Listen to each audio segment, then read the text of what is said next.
ఓం వసుదేవసుతం దేవం కంసచాణూరమర్దనం దేవకీ పరమానందం కృష్ణం వందే జగద్గురుం.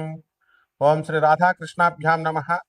కృష్ణం వందే జగద్గురుం, అర్జునం వందే జగదేక వీరం. మనకి ఆ గురుగ్రహం అందరూ కూడా ఏమని చెప్తారంటే, గురుగ్రహం కనుక నీకు బాగున్నట్లయితే నీకు సంచుల కొద్దీ డబ్బులు వస్తాయి, లేకపోతే క్వింటాల కొద్దీ బంగారం వస్తుందని చెబుతూ ఉంటారు. మీరు కూడా ఆనందంగా వింటూ ఉంటారు. కానీ గురుగ్రహము ఏ విధమైనటువంటి సంపదల్ని కూడా మీరు కోరుకున్న రేంజ్లో ఇవ్వదు. మీ నాన్న మీకు ఆస్తి ఇస్తాడు, ఎప్పుడు ఆయన చచ్చిపోయేటప్పుడు ఇస్తాడు. ఆయన బ్రతికుండగా చిన్నప్పుడు నీకు ఒక 100 రూపాయలు, మహా అయితే ఒక 500 డైలీ ఖర్చులకు ఇస్తాడు. ఆ విధంగా గురుగ్రహం ఏం చేస్తుందంటే ముందు నీకు బుద్ధి బలాన్ని ఇస్తుంది. అంతే తప్ప ఇట్లా సొల్లు కబుర్లు చెప్పేటటువంటి పండితులు అవనియండి, సొల్లు కబుర్లు చెప్పేటటువంటి జ్యోతిష్కులు అవనియండి, వీళ్ళని ఎట్టి పరిస్థితుల్లో వీళ్ళని రాహు కబళించినప్పుడు, కలిపురుషుడు దూరేసినప్పుడు అవతల వాళ్ళని ప్రలోభ పెట్టడానికి చెప్తూ ఉంటారు. ఇది గురువు యొక్క పని కాదు. వాళ్ళకే ఫస్ట్ గురువు అనుగ్రహం లేదంటూ ఇలా చెప్తున్నటువంటి వాళ్ళు. అటువంటి వాళ్ళ మాటలు వింటే మీకేమొస్తుంది అనుగ్రహం? కాబట్టి మన దేవతల గురువు అయినటువంటి బృహస్పతి ఎప్పుడూ కూడా మీకు చక్కటి ఆలోచన విధానాన్ని, నిజాయితీని, ఆ తర్వాత చక్కగా మీరు రుజుమార్గంలో వెళ్ళేటటువంటి విధానాన్ని ఇస్తారు. ఇప్పుడు మంగళికి డబ్బులు ఇచ్చారంటూ మంగళిని బ్యాడ్ పాపులర్ చేశారు. ఆమె తీసుకుందో లేదో తర్వాత సంగతి, ఆమె ప్రమేయం ఉందో లేదో తర్వాత సంగతి. ఆమె పేరు చెప్పి మరి డబల్ మీకు డబ్బులు వస్తాయి, సిమెంట్ ఫ్యాక్టరీ కడుతుంది, పబ్బు పెడుతుంది అన్నప్పుడు మీకు బుద్ధి ఉండాలిగా. నేను సిమెంట్ ఫ్యాక్టరీ అంటే అంత ఈజీగా పెట్టడం? అందువలన భూపతి రాజు వెంకటపతి రాజు డాక్టర్ బివి రాజు గారు పెట్టారు రాశి సిమెంట్, విష్ణు సిమెంట్. విష్ణువర్ధన్ రాజు వాళ్ళ కొడుకు నడుపుతున్నాడు ఇప్పుడు భీమవరంలో. ఆయన ఎంత కష్టాలు పెడితే అది పెట్టారో నేను దగ్గరుండి ఆయన్ని చూశాను. డాక్టర్ బివి రాజు కాలేజెస్కి మేము వెళ్తూ ఉంటాం. అలాగే మా తాతయ్య గారు డాక్టర్ ముల్లపూడి హరిశ్చంద్ర ప్రసాద్ గారు ఆంధ్ర షుగర్ ఫ్యాక్టరీ పెట్టడం ఎంత కష్టం? అంత ఈజీనా? లైసెన్సులు రావడానికి ఢిల్లీ నుంచి కళ్ళంట నీళ్లు పెట్టుకుని, అరే నా బామ్మర్ది బోళబుల్ రామే మాట విన్నాను, నేను విని అనవసరంగా ఈ ఇండస్ట్రీ రూట్లోకి దిగానేమో, నా పొలాలు నేను చూసుకోక అని ఆయన ఎంత ఇదయ్యారో మాకు తెలుసు. కాబట్టి మరి మీరంతా దురాశకి ఇస్తారు డబ్బులు. దీన్ని రాహు యొక్క ఎఫెక్ట్. అది ఒక పనికిమాలిన జ్యోతిష్కుడు సంచుల కొద్దీ డబ్బులు వస్తాయి, సంచుల కట్ల కొద్దీ బంగారం వస్తుందంటే ఎలా నమ్ముతున్నారా మీరు?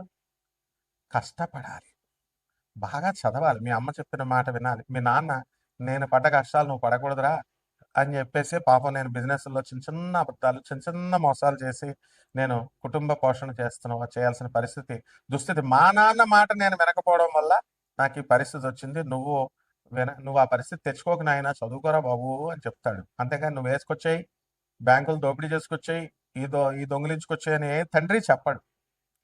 కాబట్టి ఇదంతా కూడా ఆ గురువు పక్కన రాహుగాళ్ళు ఇలాంటి వాళ్ళు ఉంటారనమాట. వాళ్ళే ఈ కపట జ్యోతిష్కులు, కపట గురువులు అనమాట. ఎవరైనా సరే స్వామి వివేకానంద అది ఫాలో అవుతారా? స్వామి వివేకానంద ఎప్పుడైనా ఇలా చెప్పాడా మీకు? రామకృష్ణ పరమహంస, స్వామి వివేకానంద, ప్రభాత్ రంజన్ సర్కార్, ఆ తర్వాత చక్కగా మన ఆదిశంకరాచార్యుల వారు, రామానుజాచార్యుల వారు, రమణ మహర్షుల వారు ఎప్పుడన్నా ఇలా చెప్పారా?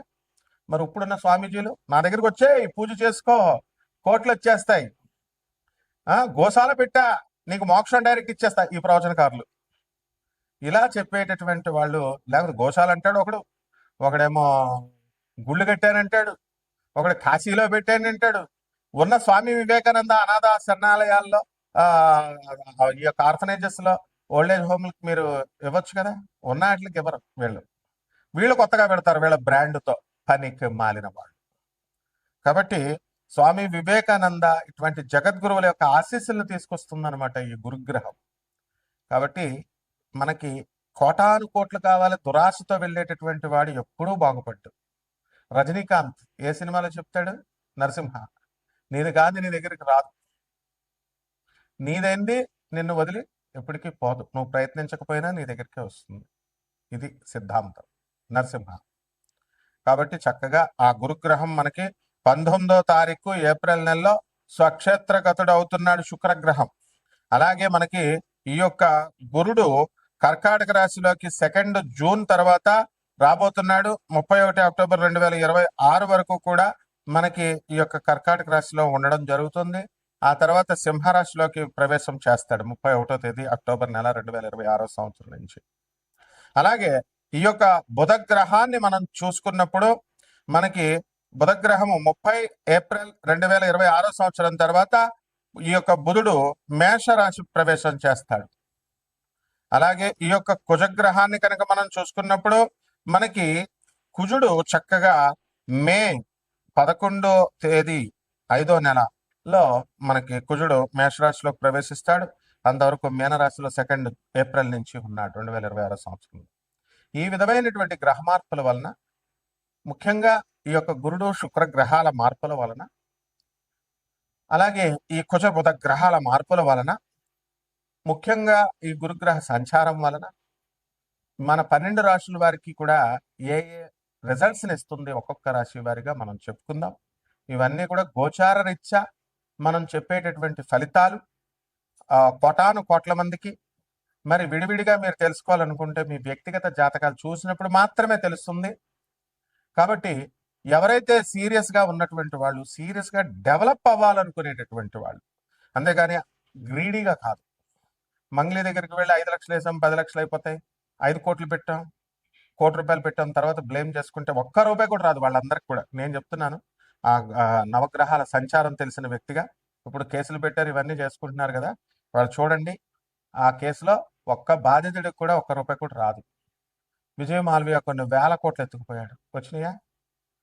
సుబ్రహ్మరెడ్డి గారు వే ఆఫ్ జరిగింది, కొన్ని కోట్ల అప్పు అయిపోతే చక్కగా తీసి అవతల పడేశారు.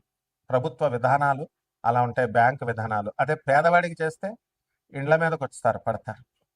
సో లీగల్ సెల్స్ ఉంటాయి. 200 దేశాల్లో ఆశ్రమాలు ఉన్నటువంటి ఆనంద మార్గ ఆశ్రమానికి ఇంటర్నేషనల్ కోఆర్డినేటర్ నేను. సిబిఐ కొల్యూడ్ అయ్యి కొంతమంది కపట ఆర్జీ శ్రీవాత్సవ ఐజీ కొల్యూడ్ అయ్యి కరప్ట్ అయ్యి ఆనాటి ఇందిరాగాంధీ 19 ఎమర్జెన్సీ సమయంలో మా గురువు గారిని సిబిఐ అరెస్ట్ చేసినప్పుడు అతను పాయిజన్ ఇచ్చారు, మామూలు మనిషి అనుకొని విషం తాగాడు, విషం ఇచ్చారు. బ్రతికిన తర్వాత బెత్తరపోయారు. బెత్తరపోయిన తర్వాత ఆయన సాక్షాత్తు శివసంభూతుడని తెలుసుకొని అదే ఐజీ శ్రీవాత్సవ ఆయన పాదాల మీద పడి క్షమాపణ అడిగి ఈ రోజున మాకు ఆనంద్ నగర్ జార్ఖండ్ లో Singhbhum first landscape on the earth అని అక్కడ ఆయన సన్యాస దీక్ష తీసుకున్నాడు మా గురుగారి దగ్గర. ఇప్పుడు కూడా సర్వ్ చేసుకుంటున్నాడు. సో సింగభూమి జార్ఖండే first landscape on the earth అని geological survey of India geological evidences ఉండగా, అలాగే ఎన్జిఆర్ఐ ఇవన్నీ కూడా సెంట్రల్ గవర్నమెంట్ ఎవిడెన్సెస్ ఉండగా బుద్ధి లేదా ప్రవచనకారులకి? బుద్ధి లేదా మీకు అందరికీ? చెప్పేటటువంటి వాళ్ళు యూట్యూబ్ కి మైథలాజికల్ స్టోరీ లాగా చెప్తారు. ఏది ఈ యొక్క ఏమిటది కల్కి పుడతాడు, ఏమిట ఆ ప్లేస్ ఏమిటి? కల్కి పుడతాడు శంబాలా నగరం. రిపీట్, కల్కి పుడతాడు, అది శంబాలా నగరం అని ఒక మైథలాజికల్ స్టోరీ లాగా. అదేదో ఎక్కడో ఉంటది, అది హిమాలయ పర్వతాల తర్వాత ఎక్కడో ఉంటది, మానవులు వెళ్ళలేరు. ఏంటి సొల్లు కబుర్లు చెప్పాను నేను. First landscape on the earth Singhbhum, refer చేసుకోండి గూగుల్. జార్ఖండ్ ఇండియా, అది భూభాగం అని చెప్పి జియోలాజికల్ ఎవిడెన్సెస్ చెప్తుంటే మళ్ళీ మీరు ఇది చేస్తున్నారు. ఏం do you want me to file the cases against all such YouTubers? ఎందుకు చరిత్రను మారుస్తున్నారు మీరు? అలాగే రాముడు అయోధ్యలోనే పుట్టాడు. మైథలాజికల్ స్టోరీ రామాయణం కావ్యం అని చెప్పడానికి మీకు ఎవరిచ్చారు అధికారం? మరి పని పడలేక అయోధ్యలో రామాలయం కట్టారు, పని పడలేక భక్తులందరూ రాముల వారి దగ్గరికి వెళ్తున్నారు. అలాగే మధురాలో కృష్ణుడు పుట్టాడు, దట్స్ ఆల్. మళ్ళీ కృష్ణుడు మైథలాజికల్ స్టోరీ భాగవతం అబద్ధం, భగవద్గీత అబద్ధం అంటూ కొంతమంది యూట్యూబర్లు రా మీరంతా. యూట్యూబర్లు మీరు ఉపాసకులు అవుతారా? మీరు భక్తులు అవుతారా? స్వామి వివేకానంద శిష్యులా మీరు? గురు పరంపర నుంచి వచ్చినటువంటి వాడిని నేను చెప్తున్నాను. రాముడు గురువు, రాముడు అయోధ్యలోనే పుట్టాడు, అదే సాకేతం. మధురలో కృష్ణుడు పుట్టాడు, అదే గోలోకం. రామాయణం అనేటటువంటిది కల్పితం కాదు, భాగవతం అనేటటువంటిది కల్పితం కాదు, కురుక్షేత్రం అనేటటువంటిది కల్పితం కాదు. యక్షిణీల గురించి మీకేం తెలుసురా? యక్షిణీల గురించి చెప్తున్నారు. ఒక ఆర్గనైజ్డ్ గా, ఒక గౌరవప్రదంగా నేను చెప్పుకొస్తే వేరే ఛానల్ వాళ్ళు వేరే గొట్టంగాల్ని చిన్న చిన్న వాళ్ళని పెట్టి యక్షిణీలు గురించి మీకు తెలిసినట్టు చెప్తున్నారు. మీరు ఉపాసన చేయలేదంటూనే మీకేం తెలుసు అసలు? ఎందుకు? How do you degrade the Hindu goddesses? So ఇవన్నీ కూడా మీరు చెప్పడం వల్ల, దురాశాపరులైనటువంటి ఈ జనం చూడడం వల్ల ఏమవుతుందంటే ఈ యొక్క మీకు రిజల్ట్స్ రావు. గురుగ్రహం చేసేది అదే, నిజమైనటువంటి జ్ఞానాన్ని చెప్పడం. గురు పరంపర అంటే ఆజ్ఞాపించాలా గురువు, ఆదేశ్ గురువు, గురు దత్తాత్రేయుడు ఆదేశిస్తాడు. It's an order. ఆది శంకరాచార్యులు ఆది గురువు ఏమంటాడు? నా గురో రధికం, నా గురో రధికం, నా గురో రధికం ఇది శివ శాసనత. శివుడు శాసించాడు. ఇదేమన్నా రాజకీయ నాయకులు, సీఎంలు, పిఎంలు అనుకుంటున్నారు చెప్పడానికి. దిస్ ఇస్ ఆర్డర్, గురువు ఆర్డర్. కాబట్టి ఇక నుంచి ఎటువంటి మైథలాజికల్ స్టోరీస్ లాగా ఎవరు కూడా చెప్పకూడదు. అలా కనుక చెప్పినట్లయితే తప్పకుండా లీగల్ ప్రొసీడింగ్స్ కి వెళ్తాం. ఇదే గురుగ్రహం చేసేటటువంటి. అంతేగాని బస్తాలు బస్తాలు డబ్బులు మీకు ఇచ్చేది, బస్తాలు బస్తాలు మీకు డబ్బుల్ని ఇవ్వదు. జ్ఞానాన్ని ఇస్తుంది, మంచి గురువుల్ని ఇస్తుంది, మంచి స్నేహితుల్ని ఇస్తుంది, నిజాయితీ పరులుగా ఉన్నటువంటి వాళ్ళని చేత మీకు కల్పించి యథార్థ భక్తిని, నిజ భక్తిని మీకు కల్పిస్తుంది. ఇక 12 రాశుల వారికి ఒక్కొక్క రాశి వారిగా మీకు ఏమేం ఫలితాలు ఇస్తుందో ఈ వీడియోలో చూద్దాం. మా సుధాకర్ రాశిది, అందువలన బ్రహ్మాండంగా కుంభరాశి వాళ్ళందరూ కూడా మరి ఎంతో వృద్ధిలోకి రావాలి మీరంతా.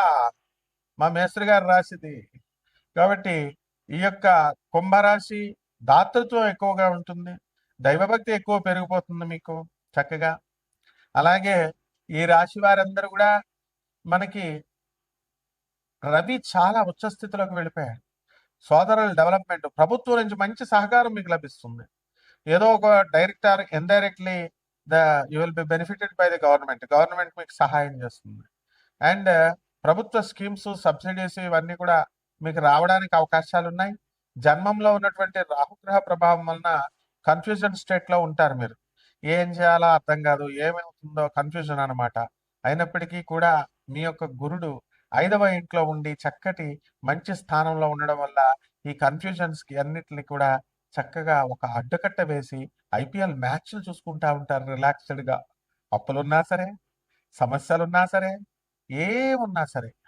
కాబట్టి అవన్నీ కూడా తీరిపోతాయి ఈ యొక్క గురుగ్రహ సంచారం వలన, గురుగ్రహ మార్పు వలన. దైవారాధన బాగా చేయండి. అలాగే రైతుల దగ్గరకు వచ్చేసరికి మరి మనకి ఆదాయాలు బాగా పెరగాలని ఉంటాయి అందరికి కూడా. రైతులు కష్టపడి పని చేస్తారు, సంపాదన బాగా పెరుగుతుంది. అయితే ఓవరాల్ గా మనం చూసుకున్నప్పుడు ధనస్థానంలో శని, కుజ, బుధ గ్రహాల ఇది కాంబినేషన్ అంత మంచి కాంబినేషన్ కాదనమాట. అందువల్ల ఒక గ్రహం డబ్బులు ఇద్దామంటే ఒక గ్రహం వెనక్కి లాగుతూ ఉంటుంది. ఇంకో గ్రహం ఏం చేస్తూ ఉంటుందంటే మీరు అనని మాటలు అన్నారని చెప్పేసి వేరే వాళ్ళకి చెప్తా ఉంటుంది. మీరు ఒకటి చెప్తుంటే ఇంకోటి అర్థం అవుతా ఉంటుంది. ఈ విధంగా మీ పనులన్నీ కూడా పెండింగ్ లో ఉండడం, ముందుకు వెళ్ళకపోవడం, మీకు మనస్తాపం కలగడం జరుగుతుంది. ఇవన్నీ ఒక ఎత్తు అయితే, ఈ యొక్క భార్యల వల్ల మిమ్మల్ని అర్థం చేసుకోలేక వాళ్ళ సొంత కవిత్వాలు చేస్తూ వాళ్ళేదో ఆత్మహత్యలు చేసేసుకోవాలని చిన్న చిన్న సమస్యలకు భయపడతా ఉంటే మీరు కొంచెం కన్ఫ్యూజన్ లో తలడిల్తా ఉంటారు. కాబట్టి ఇవన్నీ కూడా గ్రహ సంచారం వల్ల జరుగుతుంది. ఈ యొక్క ఆత్మహత్యా ప్రయత్నాలు ఇవన్నీ డిసెంబర్ 5, 2026 సంవత్సరం వరకు జరుగుతూ ఉంటాయి.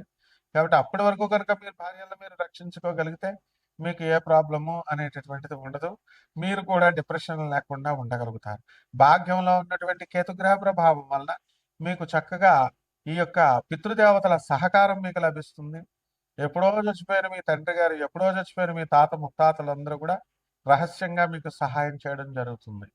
కాబట్టి పితృదేవత ఆశీర్వాదాల వల్ల మీకు చక్కగా పూర్వీకుల ఆస్తులు కలిసి రావడము, ఇవన్నీ పూర్వీకులు దాచిపెట్టినటువంటి ఈ యొక్క డాక్యుమెంట్స్ ఇవన్నీ కూడా బయటపడటము, ఇలాంటివన్నీ కూడా ఆశ్చర్యకరంగా మీకు జరుగుతాయి. ఇక పరిహారాల దగ్గరికి వచ్చేసరికి కుంభరాశి వారికి ఏలినాటి శని జరుగుతుంది. కాబట్టి శని జపం చేసుకోండి, శని స్తోత్రాలు చదవండి, శనికి కులం పావు నల్ల నువ్వుల్ని, నల్లని వస్త్రాలిచ్చి పేద బ్రాహ్మణులకి దానం చేసుకోండి. దశ మహావిచ్చల్లో ఒకటైనటువంటి మనకు మహాకాళి అమ్మవారి యొక్క మంత్ర జపం చేసుకోండి, హోమాన్ని మీ ఇళ్లలో చేసుకోండి. ఇలా చేసుకోవడం ద్వారా బ్రహ్మాండంగా ఉంటుంది. శుభమస్తు.